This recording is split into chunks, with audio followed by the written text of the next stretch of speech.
I woke up from the surgery and I whipped the blanket off and I looked down and there was no turning back. So the leg was gone and you can't put that thing back on. I'm Carol Ofori and this is The Comeback, a podcast about resilience, healing, and the strength it takes to keep moving forward. Some people are born with grit in their bones. They push the limits, they chase adventure, and they find joy in every challenge. Travis Warwick-Oliver, better known as Turbo Trav, was one of those people. A trail runner, a motocross rider, and an adrenaline junkie through and through. Then, in March 2020, something happened that brought everything to a halt. He lost his leg below the knee and was told his racing days were over. But that wasn't the end of the story. Not even close. Today, Travis is an ultra endurance athlete, a Comrades Marathon finisher, and the founder of a non-profit that helps others regain mobility. This is The Comeback with me, Carol Ofori, and this is Travis's story. Travis, thank you so much for joining me on The Comeback. Yeah, wow, what an introduction. Thank you so much for having me. I want to start really, not necessarily at the beginning, but let's go back to pre-2020. You are an adrenaline junkie, you're doing all these things. What was the Travis of then like? Yeah, so I'm a twin. And my twin brother and myself have been competitive our whole lives. So swimming, rugby, then got into motorbike racing, and yeah, that consumed us for a good 15 years of our life. 2012, I had quite a bad accident, blew my left knee out, and that kind of ended my semi-professional career. So I ended up traveling a bit, going over to Northern Ireland to my uncle. And that's where I found my passion for endurance, actually. My friends were all racing in Romania, and I decided that I was going to cycle a bicycle from Northern Ireland through Europe to Romania. It took me 2 months, and that was my passion for endurance. Moved back to South Africa because I just missed the sunshine. And I started racing motorbikes again, but not as seriously. And then, just had the accident in March 2020, and that kind of put a stop to my riding career. Wow. Okay. So you were very much active and doing adrenaline stuff. You even hurt your knee. And at that point, you just became this Turbo Trav. How did Turbo Trav come around? Yeah, so Turbo Trav didn't happen straight away. Yeah. So actually, I had my foot for 11 months before the amputation. Went through a couple of surgeries, and then before I had the amputation, because it was elective, a friend of mine sent me this cool logo, and it says Turbo Trav, and it was like this person running in the mountains with a prosthetic leg. I'm like, oh, okay, well, let's make this stick. So that's where Turbo Trav came into the picture. Oh, wow. Okay. So let's go then to that day in March 2020 when you had the accident, how the accident happened, and the recovery process? Yeah, I mean, it was just a normal day at the track with a bunch of friends and my brother. Yeah. I was actually with a really good friend of mine who was racing professionally, and my brother had to leave to go to a few friends, and I said, no, I'll go home with my other friend. And you know, they always say, don't say this is the last lap. And I said, this is the last lap. And I ended up just hitting the jump completely wrong, too fast, and it just skyrocketed me into the air. So I overjumped the jump by about 20 meters. So I jumped off the motorbike mid-air, and I came down, landed on both my feet. I broke both feet, broke my back, and I broke a few ribs. Because I'd been in a few accidents in my life before, I just thought, oh, I'm sore, like it's not too serious, be a couple of weeks and we're back at it. Yeah. But then got to the hospital, and we kind of realized that this was something a bit more serious than that. So when did you know, the moment you knew that this is a lot more serious than any other injury? So it wasn't too sore at the time because I think the adrenaline was there. But like when I got close to the Life Hospital up in Hilton, like I started feeling a bit weird and started getting a bit shaky and all of that. And I was like, okay, this is a bit more dramatic than normal. And then when we tried to get the motocross boot off my foot, I knew it was serious because they couldn't even touch it. So I mean, I went straight into surgery, woke up the next morning, and it was just excruciating pain because I did so much nerve damage. Without the motocross boot, my foot would have come off. So that's how hard the impact was. Oh my goodness. But that boot kept me in contact. So that meant that there was just a whole lot of damage. Nerve, tissue, bone, everything was destroyed. So yeah, I woke up the next morning and it was excruciating pain, more nerve pain than anything else. But I knew something wasn't right then. And this was a week before the national lockdown. So I went into national lockdown in hospital. In hospital. Yeah. And so you mentioned that it was elective to have the leg amputated from the knee down. When they told you the news that, you said you lived with it for 11 months. Yeah. Yeah. Was this 11 months of pain? What was it that got you to a point of saying, I'd rather just you remove the leg? Yeah. So, like there were times when I thought I was going to get better because, I still managed to do a 100-kilometer cycle. With the injury? With the foot. But then 100-kilometer. Yeah. Okay, then you see now Turbo Trav. Yeah. But then I couldn't walk for 4 days. Oh, no. So it was like a reward with major, pain. Yeah. And it just got to a point where, the painkillers, I got too used to the painkillers. I started using alcohol just to numb the pain. And I was getting bored. I was lying in bed most of the time. Couldn't work too well. Yeah, and then just started looking at different options, and the doctors weren't really excited about how I wanted to go forward because I had a foot wasn't functioning the way I wanted it to, and also they do their best to save your limb. Yes. Yeah, so I just contacted a few people and got to chat to a girl in America. Her name's Jackie, and she just spoke me through what the options will be. and the realistic bits about being an amputee. It's not as easy as we make it look on the socials. Yeah. But for me, my lifestyle was active. I wanted to get moving. I wanted to be in the mountains. I wanted to just live a different lifestyle. And that's when I just made the decision that I was going to have the amputation. Okay.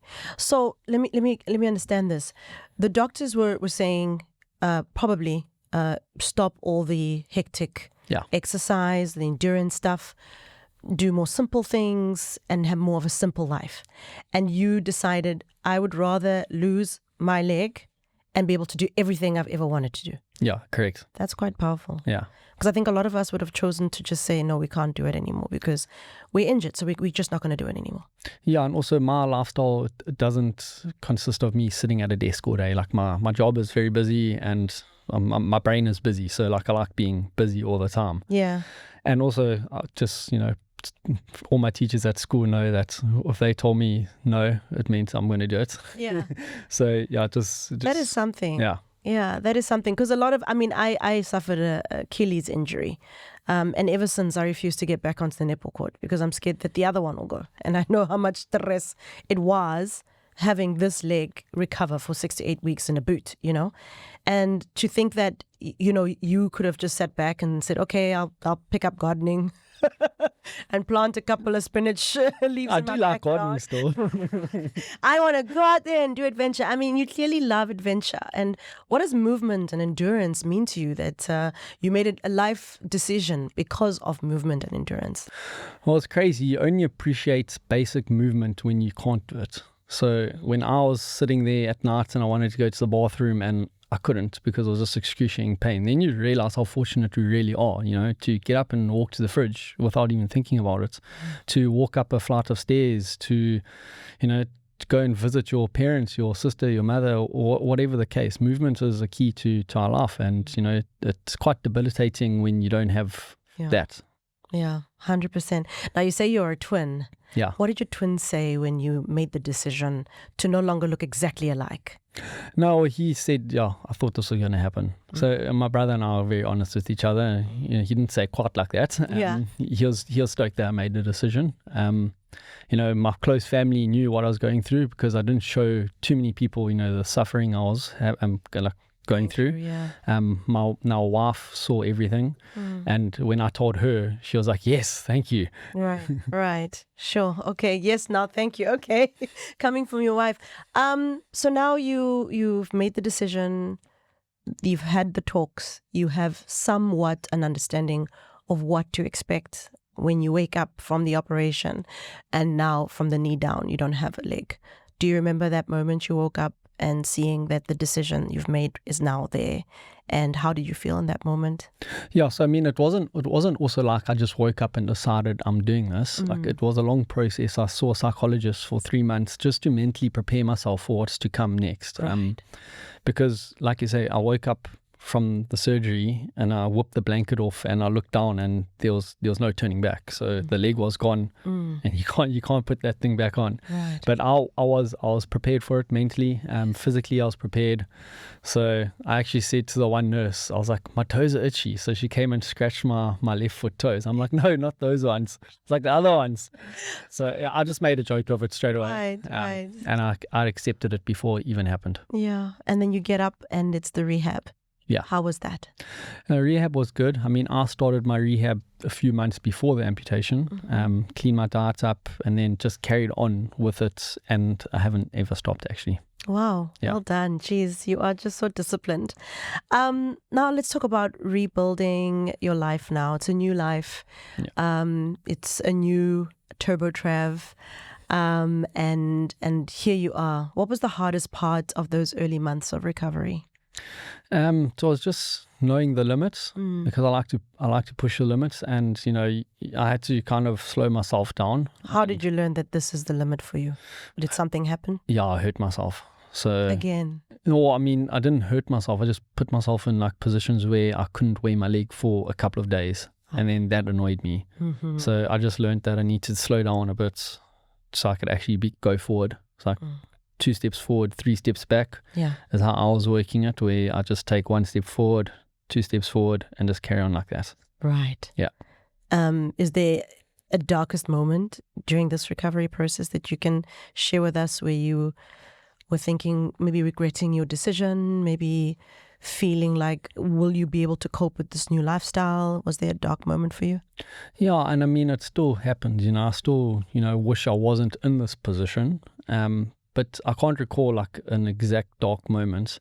I do remember at one stage where I was feeling a bit sorry for myself, and I went to my mom and I was chatting to her, and I got the tough love, the mommy tough love. Yeah. And she ended up turning to me and saying, well, you chose to have the amputation, so you need to now face it and deal with it. And yeah, I feel like, I could have, lain on my back and felt sorry for myself, but I don't really like to be like that. I do still feel some days that life can be unfair, and why did this happen to me? But I've made it into something a little bit better, and I think it's like just putting yourself in that positive mindset creates more positive energy around you, which attracts more positive energy. Yeah, absolutely. Do you ever feel like since this new transition you've lost your sense of being an athlete, or has it literally put fire into you to say, I'm going to do it even better than I did before my accident? Listen, I won't be like as good of an athlete result-wise or time-wise. I've definitely done a lot more now being an amputee than I had done before.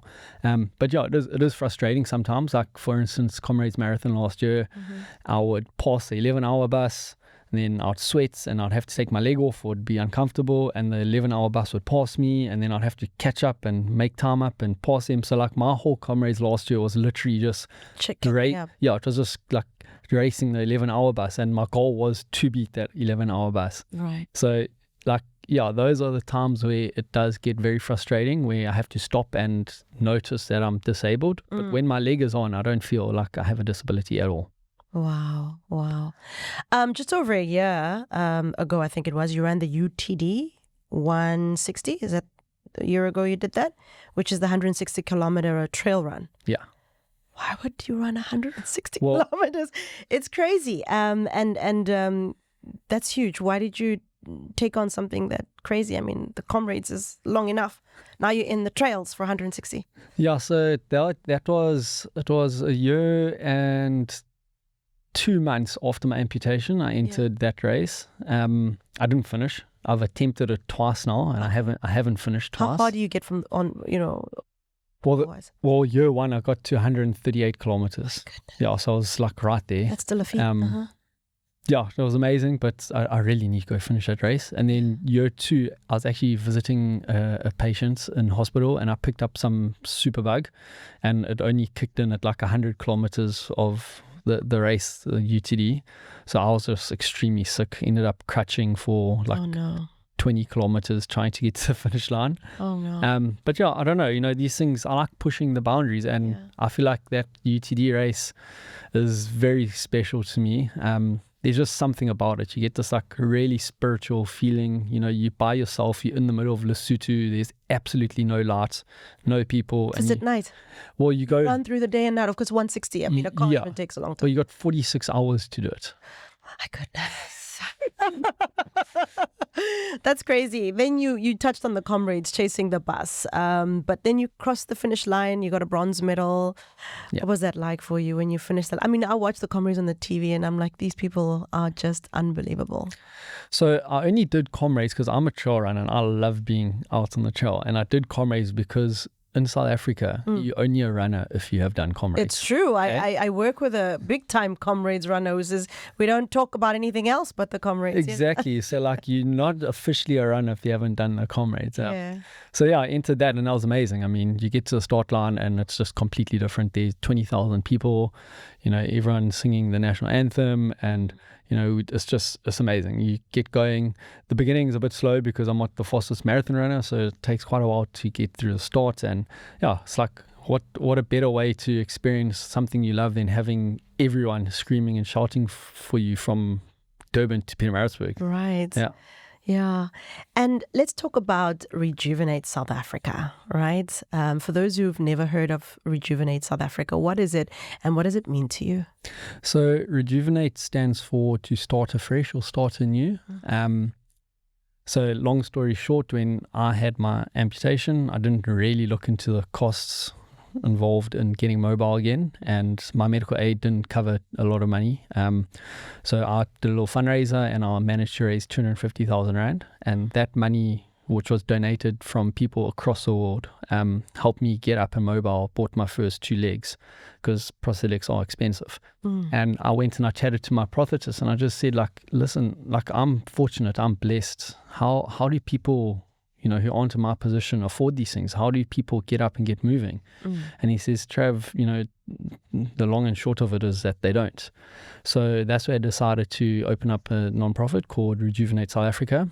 So we provide mobility aids, whether crutches, wheelchairs, walkers, prosthetics, or even now getting into a bit of education. Just trying to get people with disabilities a better chance at life, and letting them start afresh. Letting them start afresh. Where can people find Rejuvenate SA? And maybe somebody's listening or watching and they want to help. How do we do that? So the best channel is obviously our website. So it's just www.rejuvenatesa.com. Or you can follow us on our socials. It's rejuvenate.sa. Facebook is also just Rejuvenate SA. That's pretty much all we have at the moment. Okay. And if someone needs help from you, they can follow the same channels? Yeah. So we do have a inquiry list that you can go onto our website. I do get a lot of inquiries on social media as well. So just feel free to pop me a message. I won't reply straight away, but I will get back to you at some point. Yeah. Your story is a very dynamic story in so many ways, from being an endurance and mega athlete, to having the injury, to making that life-changing decision, to opening Rejuvenate and doing for others. It's a really, really beautiful story, and I wonder, what would your message that you hope for people to take away from hearing your story? What would you want them to take away from it? Just appreciate movement, appreciate what you're able to do with your own body, because there are a lot of people out there that don't have what we have. And I see it all the time, and it's very sad. And, when you give someone a bit of mobility, you change your life. So, don't take it for granted that you can get up and walk to the fridge and grab a cool drink. Yeah. What do you think is the biggest stereotype people have about, amputees or a person living with a disability that you wish you would be like, I wish you just understood this one thing, The scary thing is people never understand because they're not in the position. Yeah. I mean, there are such basic things like just, I wouldn't consider myself disabled when I have my leg on. But if I go in a park in a very tight parking, I can't open my door because my ankle doesn't move. So I can't even get my leg out. So like it's just the craziest, smallest things that make the biggest impacts. And yeah, we are trying our best to, just educate people a little bit more on, the difficulties that we have. And it can be very simple fixes to make our lives a bit easier. But yeah, people don't understand until, you don't know what it's like walking on crutches until you break your foot. Yeah. It's so true. And for someone who is maybe new to being in a position where they've either lost a leg or hurt themselves in the position where they can't walk, what do you say to them? Don't give up. There's always a light at the end of the tunnel. It is difficult at times, but if you can push through, it will get better. I always say to people, if we didn't have those bad days, you would never appreciate the good ones. So on a bad day, just know that a good one's coming. On a bad day, just know that a good one is coming. Apparently, you love to say, go slow and don't stop. Similar to what you said, it's your motto. Yeah. And what does that phrase mean to you today? So that phrase was actually, I was at Golden Gates Challenge and I was sweeping. So that means we were at the back of the pack and just making sure that everyone got through. And there was this African lady. She was a big girl, but she was so motivated and driven to get to the end. And we were going up this massive steep climb, like we were all battling, and she was just getting up. And she just started saying all of a sudden, go slow, don't stop.